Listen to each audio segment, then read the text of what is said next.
बिहार में जून की शुरुआत होते ही गर्मी ने एक बार फिर अपना मिजाज बदल लिया है। लोग गर्मी और उमस से बहुत परेशान हैं।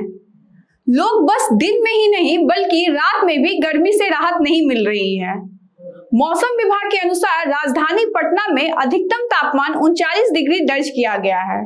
वहीं भभुआ राज्य का सबसे गर्म जिला रहा है।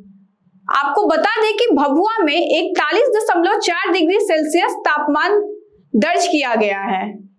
मौसम विभाग के अनुसार अगले 48 घंटे तक 2 से 3 डिग्री तापमान और बढ़ने की संभावना है।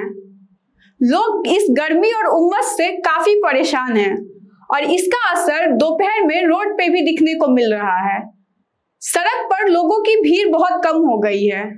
मौसम विभाग ने लोगों से अपील की है कि दोपहर 12 बजे से लेकर शाम 4 बजे तक बाहर कम से कम निकले और बच्चे और बूढ़े का खास ख्याल रखें।